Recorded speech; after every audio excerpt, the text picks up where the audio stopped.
Para sa mabilis at organisadong proseso, ipinatutupad ng Department of Social Welfare and Development Cordillera ang pamamahagi ng cash assistance sa mga tricycle drivers sa bawat barangay. Si Bridget Marcasi, pangosfya ng PTV Cordillera sa report. Nasa mahigit 7,000 tricycle drivers mula sa mga lalawigan ng Abra, Apayao, Benguet, Ifugao at Mountain Province ang inaasahang makakatanggap ng 5,000 pesos na cash assistance mula sa programa. Ito ang nagpapatuloy na pamamahagi ng cash relief assistance ng DSWD Cordillera para sa mga tricycle drivers. Nauna nang isinagawa ang paunang rollout sa Kalinga, kung saan mahigit 1,000 ang kwalipikadong benepisyaryo ang nakatanggap na ng nasabing tulong pinansyal.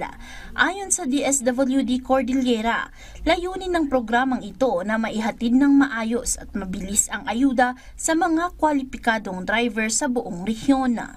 Nagbigay na tayo ng listahan sa ating partner LGUs at saka doon sa ating mga partner na TODA. So binigay na natin yung listahan para makita nila yung kanilang pangalan at ipopost din natin yan sa labas bukas ng maaga sa ating mga payout sites para makita nila kung sila ay napasali doon sa nasubmit na list ng ating mga LGUs. Para sa mas maayos na distribusyon ng payout, ipapatupad ng Department of Social Welfare and Development Cordillera Administrative Region ang pamamahagi ng cash assistance sa bawat barangay upang mas mapabilis at maging organisado ang proseso. Samantala, hinikayat ang mga aplikanteng hindi nakasama sa final list ng mga benepisyaryo na makipag-ugnayan sa kani-kanilang local government units para sa kaukulang verifikasyon.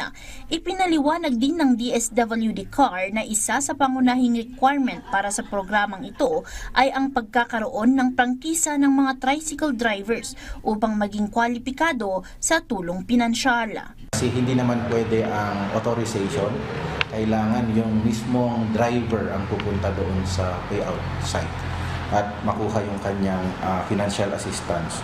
So kung hindi sila makapunta, mapipilitan tayong ibalik sa national government yung kanilang financial assistance. Dahil dito, hinihikayat ng DSWD Cordillera ang mga kwalipikadong tricycle drivers na agad na mag-avail ng nasabing cash assistance upang hindi maantala ang kanilang pagkuha ng tulong pinansyal. Nauna nang ipinaliwanag ng ahensya na naipamahagi na ang financial assistance sa mga tricycle drivers dahil sa mabilis na pagsusumiti ng mga local government units ng listahan ng mga benepisyaryo na naging dahilan ng agarang pagproseso at roll-out ng programa. Bridget Marcasi, pangosfyan para sa Pambansang TV sa Bagong Pilipinas.